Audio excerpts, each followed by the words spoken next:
দর্শক আমন্ত্রণ জানাচ্ছি টিভিএন 24 নিউজ নেটওয়ার্কের বিশেষ আয়োজন টিভিএন স্পেশাল অনুষ্ঠানে আপনাদের সাথে আছি আমি ইহসান জুয়েল।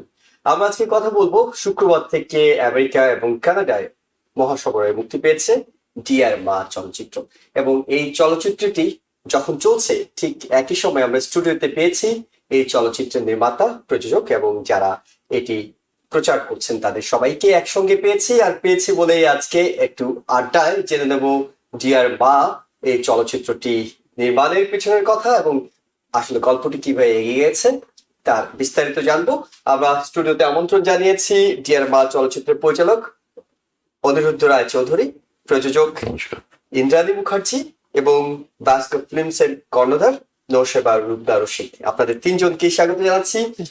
অনিরুদ্ধ রায় চৌধুরী, আপনার কাছে যেটি জানতে চাই শুরুতে, ডিয়ার মা নামটি শুনেই বাংলা ইংরেজি, এবং আমরা যে ট্রেলার দেখছিলাম সেখানে দেখছিলাম যে ডিয়ারটা ইংরেজিতে লেখা, মাটা বাংলায় লেখা। মা অনুভূতিটাই তো আসলে অন্যরকম। মাকে নিয়ে যখন আমরা কোনো কিছু বানাই, গান, কবিতা, গল্প যাই হোক না কেন, সেখানে অনুভূতির অনেক বিশাল একটা জায়গা থাকে। ডিয়ার মা কিভাবে আসলে এই গল্পটা কিভাবে গিয়েছে, কিংবা বাংলা ইংরেজি কেন, সেটি শুরুতে আপনার কাছে জানতে চাই। আমি ইংরেজি মিডিয়ামে পড়েছি, আর আমি যখন ছবি বানাই কিংবা আমি একটা জিনিস বিশ্বাস করি যে কোনো art form has to be very honest. এই যে has to be very honest, আমি অভ্যেসবশতই আমি কিন্তু ইংরেজিতে বলে দিলাম। এবার আমার কাছে ছবি করি কিংবা ছবি আঁকি কিংবা কবিতা লিখি, ল্যাঙ্গুয়েজ ম্যাটার করে না, আমার কাছে অনুভূতিটা ইম্পর্টেন্ট। আমি যখন কাউকে চিঠি লিখি, ডিয়ার, মাকেও আমি ডিয়ার বলতে চাই, কিন্তু আমি কখনো মাকে ডিয়ার মা বলে চিঠি লিখিনি। এটা একটা আমার কষ্ট, এটা আমার একটা অনুশোচনা। হয়তো সেই কারণেই ডিয়ার মা এসেছে, এবং মাকে আমি বাংলায় মাই ডেকেছি। আমার বাংলা মানে বাংলা ভাষাই সবসময় কথা বলেছি। কিন্তু ডিয়ার কথাটা যেমন কত টাইম, আমরা তো বলি না সময় কত, টাইম জিজ্ঞেস করি। আচ্ছা সার্ফ এসেছে, আমরা অনেক কিছু ওইভাবেই তো বলি, হ্যাঁ, ওয়েদারটা কিরকম। তো সেই জন্যই ডিয়ার। আর এই ডিয়ার মা কথাটা বলতে খুব ইচ্ছে করেছিল, এটা যেই সময় বলার দরকার সেই সময় বলিনি। তো এখন মানে সহজাত কারণে এটি চলে এসেছে, এটা খুব স্বাভাবিক। না না না না, আমি মানে দেখুন, যখন আমরা ছবি বানাই, ম্যাথামেটিক্স আমি অ্যাপ্লাই করি না, I don't want to do. তখন যেটা ভেতর থেকে আসে সেটাই ছবি। ম্যাথামেটিক্স এর প্রয়োগ হয়, ছবি শেষ হয়ে গেল, আমরা দেখলাম, তারপর কিভাবে চলবে, কিভাবে চালাবো, কিভাবে প্রচার হবে। কিন্তু ছবি করার সময় যতটা সততা, যতটা অনেস্টি, যতটা গভীরতা আর যতটা সাবলীল, সেটাই বেটার। ওকে, সেক্ষেত্রে আমরা আপনার কাছে জানতে চাই, নাম শুনে মনে হচ্ছে এই চলচ্চিত্রে মুখ্য চরিত্রে আছেন একজন মা, এবং আমরা যেটুকু পড়ে জেনেছি সেটি হলো যে মা একটা সন্তানকে দত্তক নেওয়া হয় এবং সন্তানকে হারিয়ে ফেলার পর তাকে খুঁজে পাওয়ার যে ডিসপারেটলি চেষ্টাটা থাকে সেটি ফুটে উঠেছে। এই ক্ষেত্রে সাধারণত একজন সন্তান একজন মায়ের সম্পর্ক না দেখে দত্তক নিয়ে একজন সন্তানের গল্প বলতে কেন ইচ্ছে হলো? আচ্ছা, এটা একটু ক্ল্যারিফাই করি।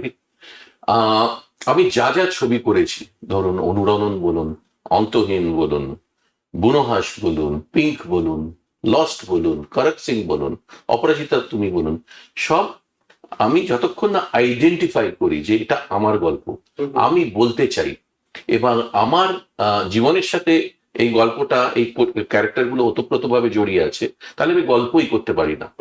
আমি ভালোবাসায় না পড়লে, প্রেমে না পড়লে একটা স্ক্রিপ্টকে টাচই করতে পারি না। Script has to be mine, এবং মাইন মানে কি আমার জীবনের একটা গল্প করতে চাই। আর তখন একটা ভীষণ তাগিদ হয়, আপনাদের আমি গল্পটা কিভাবে শোনাবো। এরকম একটা ঘটনা একজন নারীর হয়েছিল, সেটা আমার বন্ধু বলেছিল।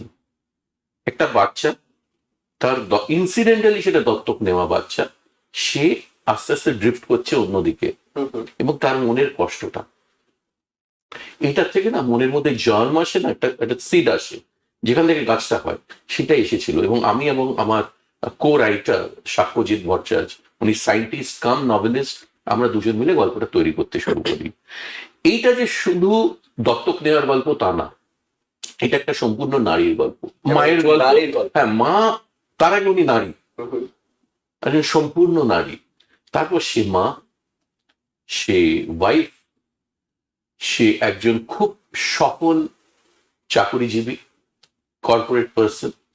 তার সব রকম চাহিদা আছে, তার ভালো লাগা আছে, তার ভালোবাসা আছে, তার একটা মন আছে, এবং তার আর তার সন্তানের একটা কনফ্লিক্ট, একটা সংঘাত, তার থেকে একটা কালমিনেশন, তার থেকে একটা উত্তরণ, সেটাও আছে। তো এটা একটু কমপ্লেক্স, কিন্তু খুব ইজি গল্প। এই গল্পটা আমার হয় জীবনে, ইন্দ্রাণীর মানে দেখে হয়, কারো মনে হবে রুবনার না, হয়। না, সিনেমা দেখে মনে হবে না যে না, এটি অন্য কারো গল্প, মনে হবে আমাদের তাদের নিজেদের সমাজের, গল্প। আমাদের পরিচিত Correct, হ্যাঁ। চারপাশের যে কোনো গল্পটি কারো এটি। আমি আপনাকে বলবো, মানে আপনার জীবনেরও গল্প, আপনার আর আপনার মায়েরও গল্প। হ্যাঁ, মানে এটা আমাদের জীবনের সাথে ওতপ্রোতভাবে জড়িয়ে আছে এই গল্প টুকরো কাহিনীগুলো। কিন্তু যেহেতু আমি বললাম আমরা অ্যাটমসফিয়ার থেকে গল্প নিই, এরকম কিছু কাহিনী আমরা পেয়েছিলাম। হারিয়ে যাওয়ার গল্পটাও আমার বন্ধুর মেয়ের হারিয়ে যাওয়ার গল্প, Okay. এবং সেটাকেই আমরা কিভাবে স্ক্রিপ্টে নিয়ে আসি, এবং কিভাবে আমরা বাঁধি, এবং কিভাবে প্রেজেন্ট করি। আর একটা গল্প বলার ভীষণ ইচ্ছে করে ভাই, মানে কি হয় না, এই গল্পটা না বলতে পারি আনচায়ন করছি। এটা হয় না, আমার সাথে বন্ধুত্ব হলো, আপনার কাঁধে যদি হাত না রাখতে পারি আমার শারীরিক কষ্ট হয়, একজন মন ভরে না। মন ভরে না। আমরা এই- গল্প আপনি বলছিলেন, আমরা গল্পের ভিতরের গল্পগুলো জানার চেষ্টা করছি। ইন্দ্রাণী মুখার্জি, আপনার কাছে জানতে চাই, একটা সিনেমা যখন তৈরি হয় সবচেয়ে বড় ঝুঁকিটা নিয়ে থাকেন প্রযোজক, কারণ তিনি ইনভেস্ট করছেন, তার টাকাটা উঠে আসার একটা বিষয় থাকে। আপনি যখন ইনভেস্ট করেন কিংবা প্রযোজনা করেন, আপনার কাছে তখন মুখ্য জায়গায় কি থাকে? মুখ্য জায়গায় কি থাকে? অনিরুদ্ধ রায় চৌধুরী, তিনি যে গল্প নিয়ে আসবেন তিনি, নাকি গল্পটা আপনার কাছে মুখ্য থাকে, যে এই গল্পটা দেখে কিভাবে আপনার কাছে মনে হলো যে এই গল্পে আপনার ইনভেস্ট করা উচিত? প্রথমত গল্পটার মূল ভাবনাটা কি সেটা আমার কাছে সবচেয়ে বেশি ইম্পর্ট্যান্ট। সেটাতে আমি যদি রিলেট করি, বা আমিও যদি সেই ভাবনাটা ভাবতে পারি, এবং কিছুটা চিন্তা করতে পারি যে এটা একটা ছবি হলে সেটা কোথায় গিয়ে কত অব্দি এগোতে পারে, সেইটা আমার কাছে সবচেয়ে বেশি ইম্পর্ট্যান্ট একটা ফ্যাক্টর হয়। আরেকটা জিনিস আমি একটু ক্ল্যারিফাই করতে চাই, যে প্রযোজনা করা মানেই কিন্তু টাকা ইনভেস্ট করা নয়। কারণ এখন যে কোনো কাজে ইনভেস্টার্স আলাদা মানুষ বা আলাদা সংস্থা, তারা ইনভেস্ট করেন। প্রযোজনা করা মানে পুরো ছবিটির রেসপন্সিবিলিটি গ্রহণ করা, সেটা একদম লেখা থেকে শুরু, এবং যতদিন না সেটা স্ক্রিন হচ্ছে সেই অবধি পুরো জার্নিটাকে কিন্তু মধ্যে দিয়ে যাওয়া একজন প্রযোজকের কিন্তু সেটাই হচ্ছে পুরো স্প্যান অফ ওয়ার্ক।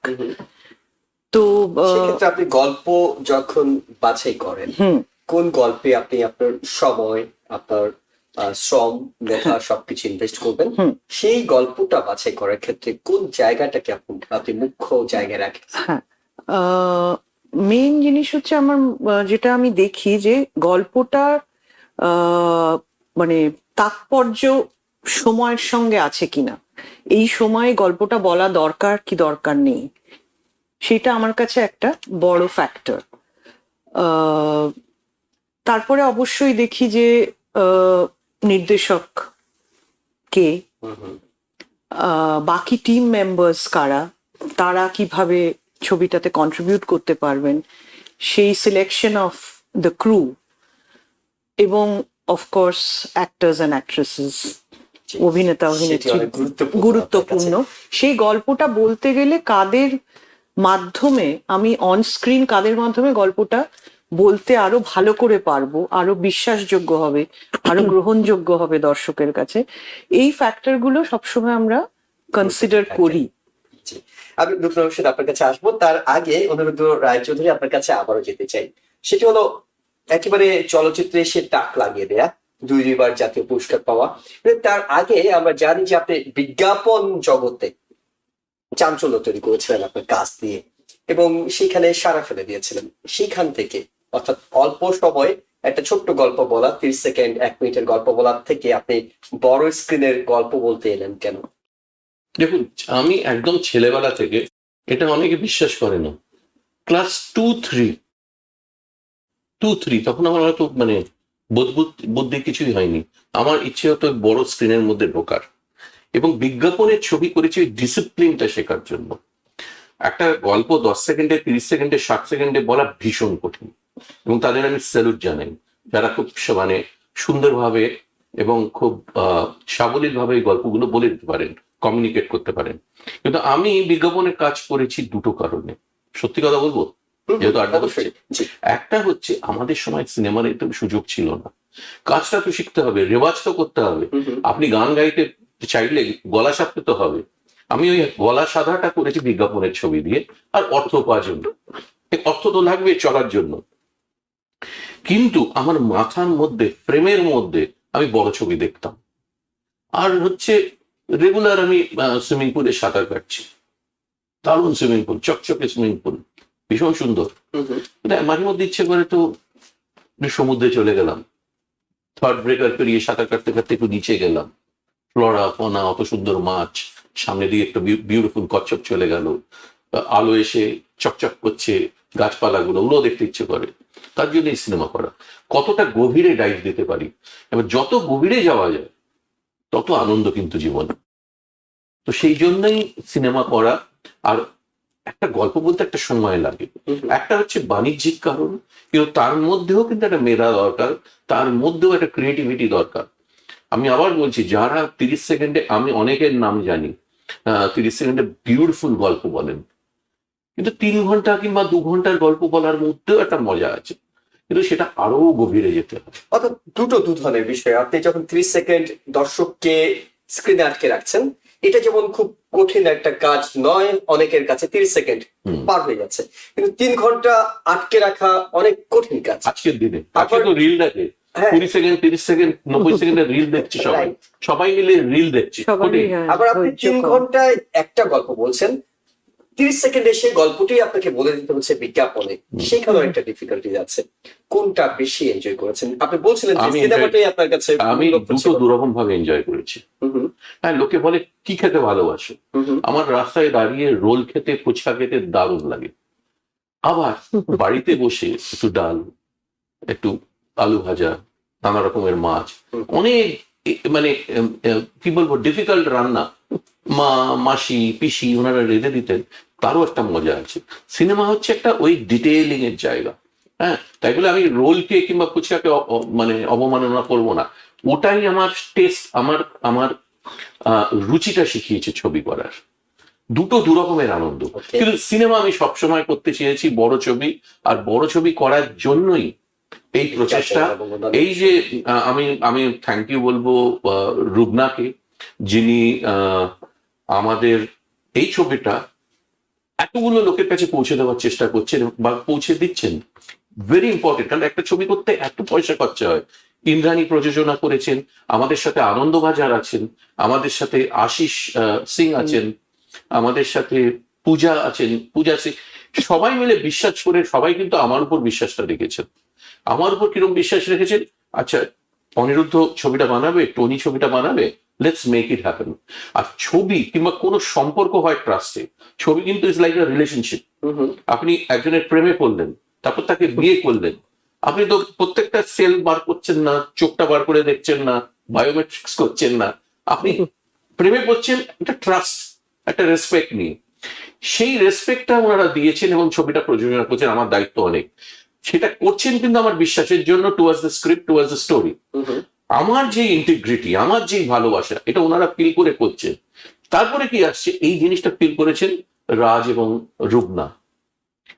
রাজ প্রথম দিন, আমাদের পরিচয় 14 বছর আগে থেকে, কিন্তু প্রথম দিন ছবিটার ট্রেলার দেখে রাজ, আমি আর তারিক ভাই ব্রেকফাস্ট খাচ্ছিলাম এক জায়গায় ক্যালিফোর্নিয়াতে, এই ছবিটা আমরা বড় করে করব। এবার কি, এটা যখন 4টে লোক একসাথে এসে হাত ধরে, তখন আপনার হাতটা মজবুত হয়। তারপর রুবনা, আমি ওনার সামনেই বলছি, কলকাতায় আমি আছি কিংবা বম্বেতে আছি, রাত ওনাদের রাত 3টে 4টে আমাদের সাথে কথা বলে যাচ্ছেন। আর কথা বলছেন কি, ওখানে টিকিটটা কাটছি প্লেনের, এখানে তোমাদের সুবিধে হবে।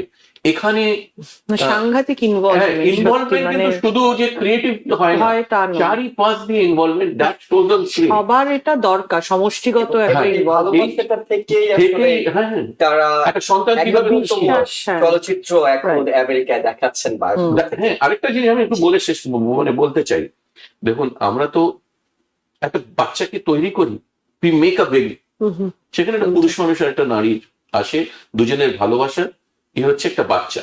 এখানেও কিন্তু আমরা একটা বাচ্চা তৈরি করছি, সেটার নাম সিনেমা, সেটার নাম ডিয়ার মা। সেটা অনেকগুলো মা আছে, অনেকগুলো বাবা আছে, সবাই মিলে মানে কি পালন করাটা হচ্ছে main ব্যাপার। পালন করে হ্যাঁ, অনেক Nurture খালা করে। চাচা মামা হ্যাঁ। ফুফু অনেক সবাই সবারই মিলে একটা- বাচ্চাটা মামা হয়তো সবাই নয়, কিন্তু খালা চাচা মামা মা- ফুফুরা হয়তো বেড়ে তুলছেন, বেড়ে তাকে তুলছে। লালন হ্যাঁ, করছেন। exactly, লালন করছে। ডিয়ার মাকে সেমনি ভাবেই লালন করা হচ্ছে।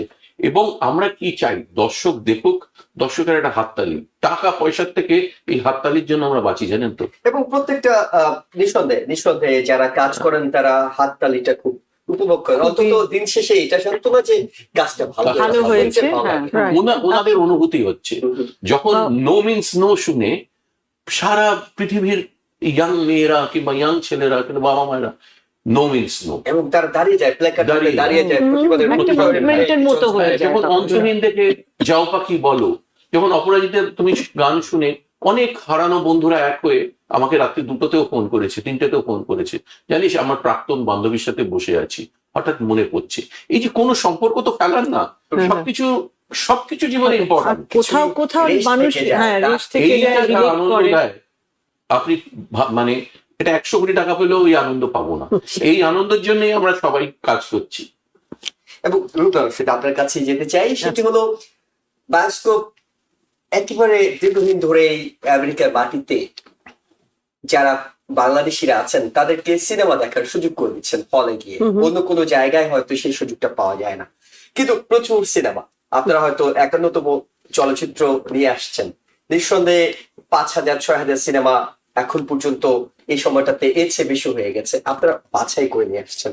যখন আপনারা বাছাই করেন, গল্প বাছাই করেন, সিনেমা বাছাই করেন, দর্শকের কোন বিষয়টাকে মাথায় রেখে কিংবা আপনারা কোন বিষয়টাকে আসলে ব্যবসা, দর্শকের রুচি, অন্যান্য বিষয়গুলো কি বাছাই করে দর্শকদের জন্য সিনেমাগুলো নিয়ে আসেন? খুবই ভালো প্রশ্ন করেছেন। আম, আমি আর রাজ হামিদ, আমার হাজবেন্ড, আমরা যখন বায়োস্কোপ মানে প্রথমটা বলতে হয় যে আমরা দুজনেই খুব মুভি দেখতে ভালোবাসি। যে কোনো বাংলা ভাষার সিনেমা তো ভালোবাসি, যে কোনো ইংরেজি এবং অন্যান্য দেশের ছবিও আমরা দেখতে ভালোবাসি, সাবটাইটেল ফিল্মস। তো একসময় যখন আমরা দেখছিলাম, ধরেন 10 বছর আগে, যে ভালো সিনেমা হচ্ছে বাংলাদেশে বা পশ্চিমবঙ্গে, কিন্তু এটা কোনো সম্মিলিত ভাবে কোনো পরিবেশনা গোষ্ঠী নেই আমেরিকায় যারা বাংলা সিনেমাটাকে প্রবাসী বাংলা ভাষীদের কাছে পৌঁছে দিতে পারে। তারা বাংলাদেশেরই লোক হোক বা পশ্চিম বাংলারই লোক হোক, কারণ তখন কোনো কোম্পানি ছিল না। তো আমরা ওই প্রয়াস থেকে কিন্তু আমাদের বায়োস্কোপ ফিল্মস এর যাত্রা শুরু 2017 সালে। আমরা প্রথমে just locally San Francisco, Los অ্যাঞ্জেলেসে দেখিয়েছি। তারপরে আমাদের 3 নম্বর ফিল্মটা থেকে আমরা মানে 10টা শহর, তারপরে পরের সিনেমাতে 15-20টা শহর সারা দেশে ছড়িয়ে দিতে পেরেছি। আপনি যেটা বলছেন যে আমাদের বায়োস্কোপ ফিল্মস এর মটো হচ্ছে films for the society, films for the soul. এই মুভিটাকে দেখে তো মানে দুটো কথা বলতে হয়। আমি 20 বছর আগে টনি দাস সাথে পরিচয় হওয়ার আগে অনুরণন আর অন্তহীন, তার দুটো অ্যাওয়ার্ড উইনিং ফিল্ম দেখে মানে আমাদের মানে ইয়েটা মানে কেমন জানি মনে হলো যে কি নতুন ধরনের সিনেমা, চমৎকার জীবনমুখী সিনেমা। দাদা কি সুন্দর করে স্টোরিগুলো বললেন। এবং কাকতালীয় ভাবে ওনাদের অনেক বন্ধু বান্ধব ছিলেন বে এরিয়াতে। 2011 সালে ওনারা সান ফ্রান্সিসকো বে এরিয়াতে শুটিং করেন অপরাজিতা তুমি, আরেকটা বাংলা সিনেমা। সেটাতে আমরা অনেক মানে লজিস্টিক্স নিয়ে ইনভলভ হয়ে গেলাম, কারণ আমরা তখন থেকেই তো মুভি পাগল। তারপরে দাদার সাথে সামনাসামনি কাজ করতে পেরে আরো দেখে মানে মুগ্ধ হলাম আর কি। তারপর মানে সেটা ছিল 2011 সাল। তারপরে কিন্তু অপরাজিত তুমিটা মোটে একটা বার রিলিজ পেলো, একটা হলে একটা দিন বা ম্যাক্সিমাম 2টো দিন শো হলো সান ফ্রান্সিসকোতে। এবং এরপরে বাংলাদেশে ভালো কাজ হচ্ছিল। তারপর থেকে আমরা কিন্তু ভাবলাম যে না, যদি আমরা যখন 30 বছর আগে আমেরিকা এসেছি তখন তো Hindi cinema, AMC cinema, regal, even কোনো ইন্ডিয়ান সিনেমা তো চলতো না। আমরা সেই জন্যই আমাদের এই যাত্রাটা শুরু করলাম। আমরা বাছি কিভাবে, একটা হচ্ছে টনিদার মানে ডিরেকশন চমৎকার, মানে ওনার প্রত্যেকটা স্টোরি টেলিং এর একটা মানে চমৎকার একটা ব্যাপার আছে। কারণ তারপরে যখন আমরা বাংলা সিনেমা থেকে ওনাকে দেখলাম পিঙ্ক, যেখানে অমিতাভ বচ্চন অ্যাক্টিং করেছে, যেখানে দাদা বলেন ওই লাইনটা বেঁকে বা স্লোগান নো মিনস নো, এবং তারপরে উনি জয়া আহসানকে নিয়ে পঙ্কজ ত্রিপাঠীকে নিয়ে কারাক সিং করেছেন, বুনো হাস, আরো অনেক ফিল্ম। সো ওনার প্রতি সেই আস্থা ট্রাস্টটা আমাদের আছে। এবং রাজ ওনাকে এই সিনেমার ট্রেলার দেখে বলেছিল যে এটা has the of a cross over audience, যে যারা হয়তো বাংলা ভাষী নয়, যারা ইন্ডিয়ান নন বেঙ্গলি স্পিকিং বা আমেরিকানরাও, এই সিনেমার একটা ইউনিভার্সাল অ্যাপিল আছে যেটা সবার কাছে আকৃষ্ট করবে তাদেরকে এই সিনেমাটা দেখে। কারণ মা মেয়ের রিলেশনশিপ, মা মা ছেলে সন্তানের রিলেশনশিপ, সব মানে যে কোনো কালচারেই হচ্ছে প্রযোজ্য। এবং এটা আপনার এই মুভিটা সকলের মানে হৃদয় স্পর্শ করবে। এই মানে ট্রেইলারটা এবং বাকি মানে আমরা স্ক্রিনারটাও দেখেছিলাম, দেখে আমাদের মনে হয়েছিল এই সময়কার জন্য এই সিনেমাটা খুবই উপযোগ্য। এবং মাঝে মাঝে হ্যাঁ আমরা অনেকভাবেই অনেক সিনেমাই নেই, কিছু হয়তো সিনেমা ঈদের সময় রিলিজ পায়, কমার্শিয়াল ফিল্ম, যদিও হয়তো একটু অ্যাকশন অ্যাডভেঞ্চার থাকে, মানে সব ধরনের সিনেমায় আমরা দেখাই, আমরা ফ্যামিলি ড্রামাও দেখাই, ইউনো সাইকোলজিক্যাল থ্রিলারসও দেখাই, অ্যাকশন অ্যাডভেঞ্চারও দেখাই। কিন্তু এই সিনেমাটা দেখে আমাদের মনে হচ্ছে যে এটা সত্যি মানে আমরা যে ভালো সিনেমার প্রসার করতে চাই আমেরিকায়, this movie feels that tone. আর জয়া আহসান দুই বাংলায় ভীষণভাবে পপুলার, ভীষণ ভালো কাজ করছেন। এবং ওর আমরা বেশিরভাগ ছবি দেখেছি, সেটা বাংলাদেশে তৈরি হোক বা কলকাতায় তৈরি হোক, এবং তার কাজগুলো দেখে মানে সবাইকে সিনেমাটা দেখতে বলতে চাই আমরা, কারণ সত্যি একটা চমৎকার কাজ হয়েছে, সবারই খুব ভালো লাগবে। ইন্দ্রাণী মুখার্জি, আপনার কাছে জানতে চাই, মা যখন আমরা ভিজুয়াল করি কিংবা কল্পনা করি, মা সবসময় মানে পূজনীয় জায়গায় থাকে। মাকে আমরা মাকে নিয়ে সব গল্প, কবিতা, গান সবকিছু হয়ে থাকে। আপনার সিনেমায়, আপনার গল্পে যে মা আছেন, সে মাটাকে আসলে কিভাবে উপস্থাপন করা হয়েছে? এখানে মায়ের চরিত্র বেশ বহুমুখী আমি বলবো। এবং অনেক মা আছেন, শুধু যে অ্যাডপ্ট যিনি করেছেন অর্থাৎ জয়া আহসান যে চরিত্রটা অভিনয় করেছেন, শুধু যে সে মা তা নয়, তার মাও আছেন, তাদের বাড়িতে একজন পরিচারিকা আছেন, তিনিও একজন মাই। তার যা ভূমিকা ওই পরিবারের, তিনিও একজন মা। যে বাবার চরিত্র যে করেছে চন্দন রায় সান্যাল, তার মধ্যেও কিন্তু মাতৃত্ব রয়েছে। তো এখানে আমরা বিভিন্ন লেয়ারে মায়ের মানে অনেকগুলো আছে। হ্যাঁ, পুলিশ অফিসার যে, তার মধ্যেও কোথায় যেন মানে মা বলতে আমরা যে যে অনুভূতিগুলো এক্সপেক্ট করি বা আমাদের ধারণার মধ্যে, মায়া, মমতা, আন্ডারস্ট্যান্ডিং, শাসন করা, হ্যাঁ, তারপরে বন্ধুত্ব, এই সব মানে সব কোয়ালিটি গুলোই কিন্তু আমরা বিভিন্ন চরিত্রের মাধ্যমে দেখতে পাচ্ছি এখানে। পদ্মপ্রিয়া তো এটা একটা খুব অদ্ভুত মানে কোইন্সিডেন্স বলতে, অনেকগুলো রসায়ন, এটা সম্পূর্ণই মানে অনেক রকম ডাইনামিক্স রয়েছে, মানে হিউম্যান ডাইনামিক্স অনেক। অনিরুদ্ধ রায়চৌধুরী, সেটি হলো সিনেমা নিয়ে কথা বলছি, মা চরিত্র নিয়ে কথা বলছি, সম্ভবত এই জয়া আহসানের বিষয়টি চলে আসে। আপনার পরপর দুটি সিনেমায় আমরা দেখলাম জয়া আহসানকে আপনি কাস্ট করলেন, এবং অনেক অভিনেত্রী, অনেক অভিনেতা আছেন, তাদেরকে রেখে জয়া আহসান কে আপনি বারবার ভাবছেন আপনার এই চরিত্রগুলো ফুটিয়ে তোলার জন্য, জয়া আহসানই এই চরিত্রের জন্য সবচেয়ে মানানসই। কেন জয়া আহসান এতটা টানছে? যখন কারাক সিং করছিলাম আমি বলছি, আমি যেইভাবে স্ক্রিপ্টটা তৈরি হয়েছিল, যেভাবে ভিজুয়ালাইজ করেছিলাম, তখন তারপরে আমি একটা প্র্যাকটিস করি, চোখ বন্ধ করি, কার মুখ দেখছি। প্রথম আমি জয়ার মুখ দেখেছিলাম। কেন? আমার দেখুন, কারোর সাথে কাজ করতে কিংবা সম্পর্ক করতে কিংবা বন্ধুত্ব করতে একটা আকর্ষণ থাকতে হবে। জয়ার নীরবতা, জয়ার আনস্পোকেন ওয়ার্ডস, অনেক কিছু না করে অনেক কিছু করা, অনেক কথা যা হচ্ছে বলে কোনো কথা না বলে। না বলে সেটা আমাকে অসম্ভব আকর্ষণ করেছিল। এবং ও করক সিং আমি একটা অল্প রোল দিয়েছিলাম, কিন্তু টেরিফিক রোল। ও যেভাবে অভিনয় করেছিল, আমাকে পঙ্কজ ত্রিপাঠী, পঙ্কজের স্ত্রী মৃদুলা, শান্তনু মৈত্র সবাই বলেছিল ওয়াও কি সুন্দর অভিনয় করেছে। এবং খুব কঠিন, খুব প্রোগ্রেসিভ মহিলার একটা ক্যারেক্টার ছিল।